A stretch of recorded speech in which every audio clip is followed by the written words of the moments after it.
better put some ice on it, because that one's gotta hurt. As Joe always says, everyone digs the Shapiro stash.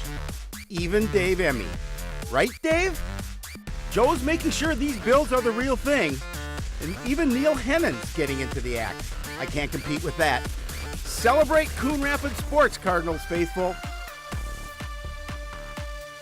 Our childish antics just to get ourselves in front of the television. Absolutely. Hello, everyone. Welcome to Sports Night. I'm Joe Young. And I'm Howie Shapiro. Hey, were those Bills real? They were. Okay, good. They were. Even though they had my picture on it? Hey, they took them. Actually, they gave me twice my money back. Nice. Amazing. But we are getting to the nitty gritty. We have a seeding meeting in action right now as we speak. Yep. So tournament time is here. Right around the corner. Before you know it. For the football team, things starting to look a little bit better, and then not so much. Well, the last couple weeks before the Anoka game, things did look, like they were turning in the right direction. They had to go back to the drawing board after Anoka. Yeah. Cardinals are definitely not where they had hoped to be going into homecoming week. Winless, coming off their worst of the season. Worst loss there you go. Of the season. Going into Friday's game at Anoka, things seemed to be on track for Coon Rapids. They'd made solid progress in their previous two games, and they looked ready to take that next step. But the Tornadoes had won 2 in a row, and they blew the Cardinals right out of the stadium. Anoka came out fast for their homecoming game. Opening possession, first and goal, play action. Jared Wilbur hits Jackson Schroer out of the backfield. Put the first points on the board. That opening score set up by a 39-yard reception by Ryan West. And the senior gets his name in the score sheet before the end of the quarter. Cardinals punting from deep in their own end. West takes it from just shy of midfield all the way back to the near side. Great blocking. And he finds the lane, takes to the end zone, 14-0 Anoka after 1. Tornadoes are traditionally running offense, and their bread and butter keeps them on a roll. Ali Nye right up the middle in the second quarter, 22 yards, virtually untouched, 21-0 at the half. Early third quarter, Cardinals trying to respond. George's pass tipped. Unbelievable catch by Dalton Miller for the interception. Tornadoes getting tricky on the very next play. They run the reverse. Coming back to the near side, Devlin McCollar. Look at the lane he's got to run through. Great speed. Cuts back to beat the last man. 46-yard score. It's 28-0. Ali Nye added 2 more touchdowns after that. Runs of 15 and 7. Anoka runs away with a 42-0 win. Give credit to Anoka. It was their homecoming. They came in and they played well, and they really did take it to the Cardinals. The unfortunate thing for Coon Rapids, it was kind of that progression downhill. It just started to continue to roll and roll and roll, and before they knew it, they were getting blown out. It's the unfortunate thing because, as we just mentioned, they were righting the ship a little bit, putting some things in a positive direction. They were, but this just not happening. No. For the Cardinals this time. One kind of semi-good note is that Jake Van Hulsen came in and threw 11 of 22, moved the ball a little bit, but the Cardinals, they have to be able to run the ball. They have to be able to consistently get first downs and create scoring drives, and they have not been able to do that. Yeah, and one of the areas that I saw they didn't do as well as they had in the past couple of weeks is just wrapping up tacklers, and they need to do a better job of that as well. Well, the Cardinals host Andover for homecoming on Friday night, and then they have Osseo coming to town next week. The Orioles a little bit down as well. That's 2 teams that the Cardinals have to look at and say, here's an opportunity. We have 3 games left. We're not going to win the last game of the regular season. We're not going to win it. Well, no. But these next 2 games, we have an opportunity to go out there and put some things together, hopefully get some wins, and then go into the postseason with a little bit of confidence. Speaking of confidence, a little bit of confidence earned by Andover last week because they did get their first win of the year. Over Centennial. Yep. Tennis team is who we were referring to when we talked about the seeding meeting. Their section tournament starts on Wednesday and it will run through next Monday. Final match of the regular season was on Thursday. The Cardinals beat Park Center 7-0. Everybody sweeping up relatively easily in straight sets. The Cardinals did have a match against Irondale on Tuesday. We had our cameras there and everything, but the rain came. Cardinals were ahead in, I think, 5 of the 7 matches at the time the rain came. but they weren't able to finish that one. So section team tournament will start on Wednesday. I think the Cardinals should probably get at least one home match, and then it will wrap up with the championship next Monday. The individual section tournament starts 2 weeks from tonight. Yeah, nice way to finish the season, get their 10th win of the year as they go into section play. Yeah. Volleyball team just one match last week against Park Center. They lose to the Pirates 25-13, 25-22, and 25-18. Ellie Hinsey led the team in attacks with 5 kills. She also had a block. Callie Harris had 4 aces to go with her 3 kills. Paige Foslin, 16 assists, and Allison Yang leading on the defensive end with 10 digs. Cardinals are at Rogers on Tuesday. They'll be at Andover on Thursday. And Howie, we'll be there! There you go. Is that animated enough? It was. Good job. Thanks. It was a really busy week for the Cardinals swimming and diving team. They had a pair of conference meets and a tournament on Saturday. It started with a showdown at Northdale. Always a little extra on the line when the pool mates face off, but it was also a little more special because of the unique relationship between Blaine and Coon Rapids squads. The Bengals with the upper hand due to their experience and depth, but the top Cardinals brought their A-games to give them a challenge. Tamala King having a great season, and she pushes her to the best finish of the year in the 200 free and a solid second-place finish against very strong competition. Galadriel O'Grady, a tremendous season on the board, and she has been sharp on Tuesday, posting a fantastic 221.85, really pushing Blaine's conference-leading diver Egloff Jensen. 8th grader Megan Schulte is almost guaranteed team points when you put her in the pool, and she continues to attack the school record. She won the 100 butterfly in a time of 102.14. She also took first in the 100 breaststroke with a time of 112.50. Cardinals lose the meet 90-83, but it was a fun one to be a part of, and one that, the week in general, one that Doug Donaldson, head coach, thought was a good success for his Cardinal swim team because they took some time off their finishes. Best week ever. Is what the coach wrote as the email header, but some great things happened. One of the things I really liked about the Blaine meet in one of the distance events, the Blaine swimmers were long since done, but they stayed in the pool and they waited for the Cardinals, and they were the first ones there to congratulate in the 500 free. First ones to congratulate, the last ones to the wall. Which was great, and you saw both sides just pushing these swimmers to continue to make it and touch that wall. It was great to see. On Thursday, the Cardinals take on Osseo. They lose this one 96-75.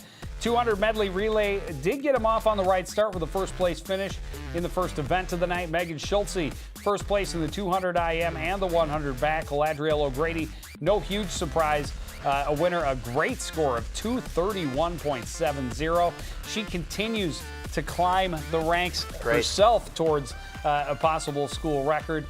Stewart was first in the 100 breast, and the 400 free relay team won as well.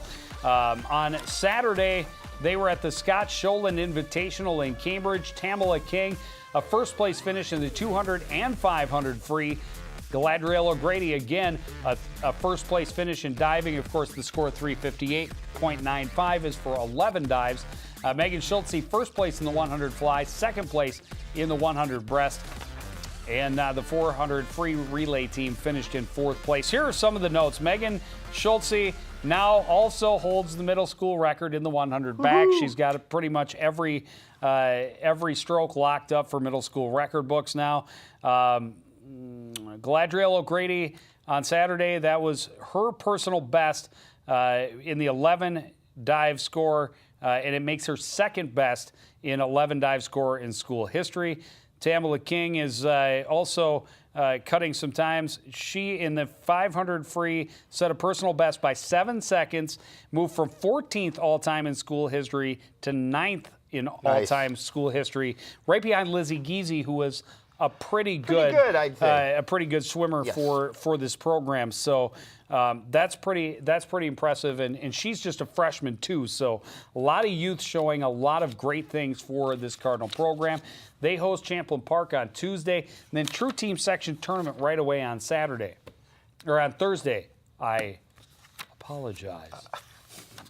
Forgive me. Yeah, they do it on Thursday, and of course, with the team the Cardinals have, not really a meet that they expect to contend in. But again, with Coach Donaldson's enthusiasm about they're taking time off every time they hit the pool. So even though the team has no chance really to get out of the true team section, they have an opportunity to go in and better themselves each time. That's the amazing thing. Every time we get an email from Coach Donaldson, it's one player taking time off, another player taking time off their current times. That's what you really like to see. You like to see the victories, obviously, but the fact they're taking time off, very important. This is direct quote. We had one of the best weeks I have ever seen as a coach. Nice. Period.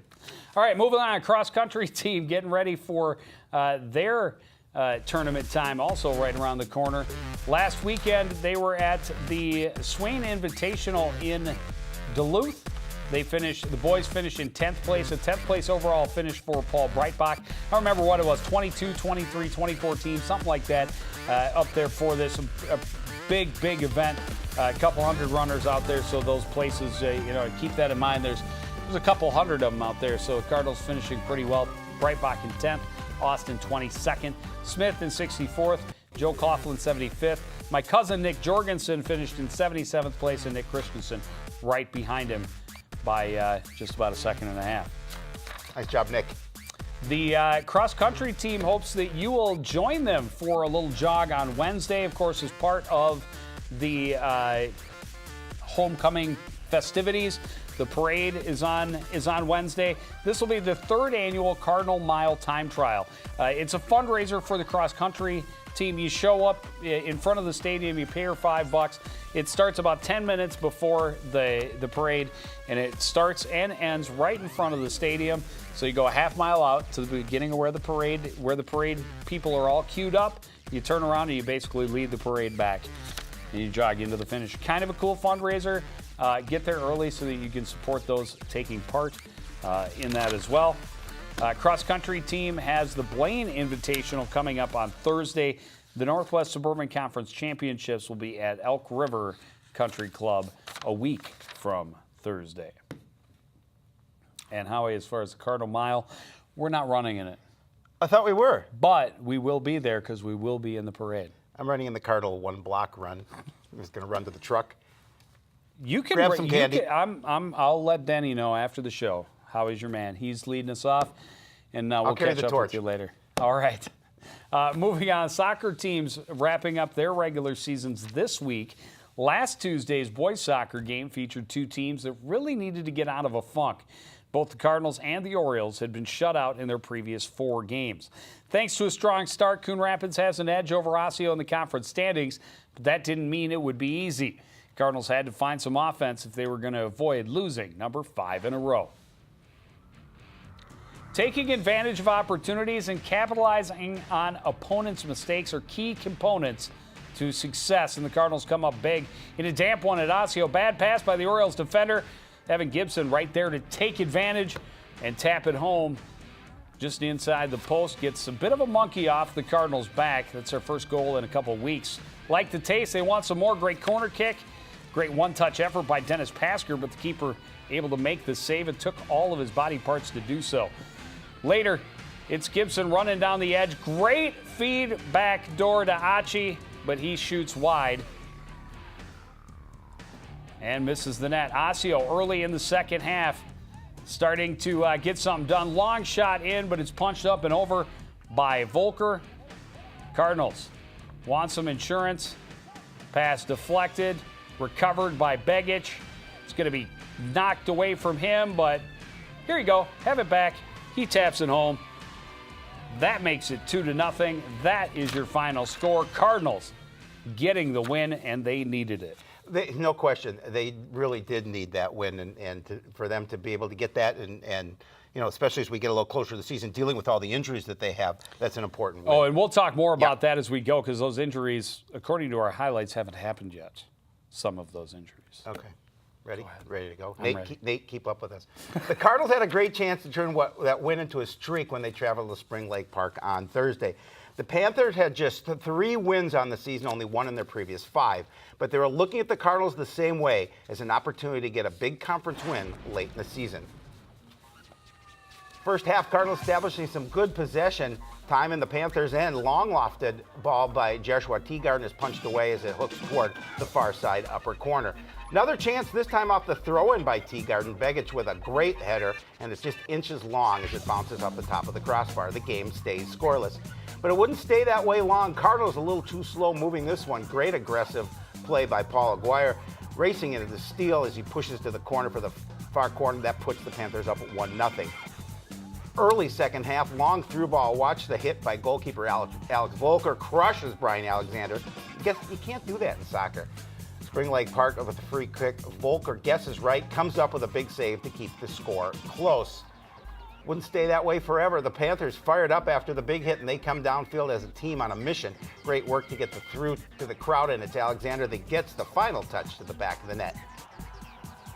Panthers really put it away late. They're going to run up the score. 5-0 Spring Lake Park over Coon Rapids. Yeah, not the way they wanted it to go. And then on Saturday, they took on Totino and lost that one 3-1. Hussein getting the lone goal, Pasker on the assist, but they lose their goalkeeper in Volker. Yep. Actually, in the Osseo game, lost him to an injury to his hand. He possibly is done for the season. We also heard that Figueroa is down. A big part of the Cardinals' puzzle at midfield. Yep. He's a big spark for this team. There were a couple of others. We saw Coach Paco at the football game on Friday, and he was filling us in. And the list is long. They are very beat up. No question. They look at Centennial on Thursday, and then they finish the season at Forest Lake on Saturday, and then they go into the postseason, without a lot of confidence and without a lot to build on, and a lot of their top end players on the sidelines watching. Yeah, it depends what seed they end up drawing, and the opponent there. And as you limp into the sections, it's going to be difficult for them to continue on, but they'll fight to the very end. Yeah. So best of luck, and we'll definitely have the latest on the boys soccer team next week on Sports Night. Girls soccer team will also wrap up the regular season this week, and they're coming off probably their best week of the season so far. The Cardinals had back-to-back games against teams beneath them in the standings, starting with a trip to Osseo on Tuesday. Cardinals' offensive struggles were nothing compared to the Orioles' defensive woes. Osseo had given up and been outscored 34-2 in their previous 5 games. Rainy and windy under the lights on the slick artificial turf. Orioles trying to capitalize on a dangerous free kick. Frazier can't hold on to the ball. Austin Findley shoots. Emma Hauser escorts it into the net. Looks like a 1-0 lead for the home team, but the officials say differently. They say it was offside, no goal. Cardinals with a bit of a reprieve go on the attack. Maddie Getchell with a great pass to Hannah Engel. She gets off a one-touch shot. Keeper gets enough of it to make the save, though. No score into the second. Osseo corner kick. Great header, but Mackenzie Langenfeld is right there where she needs to be to make that save. You knew something was going to give sometime. Hannah Engel free kick. Caitlin Ackerman gets the redirect out front. One hops to the back of the net. Coon Rapids is on the board. Long through ball for the Cardinals. Misplayed a little bit by the defender. That allows Kalena Verdick to race in on it alone. She puts it to the back of the net. Gives the Cardinals the insurance they would need. They hold on from there for the 2-1 win. Yeah, nice win for them. Well, the Cardinals were in Spring Lake Park on Thursday, Nate, to face another team beneath them in the conference standings. The Panthers are just 2 wins. One on the year, and they're also giving up a lot of goals. This is the kind of team the Cardinals have to be able to beat if they want to have a strong push into the postseason, and they delivered. Beautiful day, and the Cardinals start the right way. Elena Verdick, check out the speed on the carpet, races around the defender, makes this one look easy. I think she likes the artificial turf. Still, just a 1-0 game into the second half. Cardinals pressing, looking for some insurance off the throw-in. Riley Shoquist-Nolan with a great look, but the Panthers keep her right where she needs to be to make the save. Cards on the run again. Maddie Getchell with lots of room, and she makes the Panthers pay for the lack of respect. Sends this one to the far side. No chance for the keeper on this one. It's all the cushion the Cardinals needed. They will go on to get the win, 2-0. Yeah, they needed that. Their first 2 game back-to-back victories of the season. They came out and they looked good again on Saturday. Totino Grace, one of the top-ranked teams in the state. Cardinals had a 2-0 lead going into the break, but The Eagles proved too much in the second half and get away with a 3-2 win over the Cardinals. Caitlin Ackerman had both goals for the Cardinals. Maddie Getchell did have an assist on the other, I believe, was a free kick.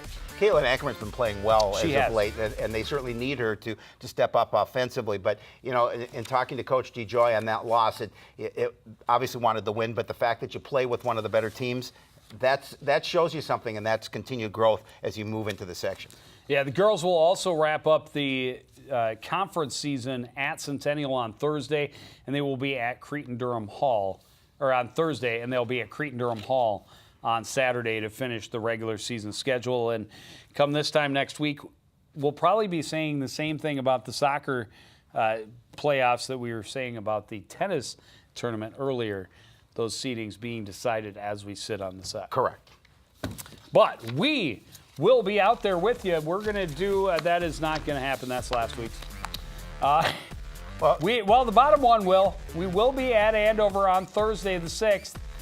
Then we will do some football on Friday the 7th. Homecoming against the Andover Huskies. And then depending on what comes out of those meetings next Monday while we're on the set, we'll be doing some playoff soccer next week. Hey, if you want some really good candy, come to the on Wednesday night. Come to the homecoming parade, and we'll be there. Look for Joe and his big bag of candy. Well, hopefully, we're somewhere near the end of the line. They keep that riffraff way in the back, way in the back. But that's going to do it for this edition of Sports Night. I want to thank everybody out there for joining us to continue to support everything we do here at CTN. For the entire crew, including the mischievous Howie Shapiro, I'm Joe Young saying good night.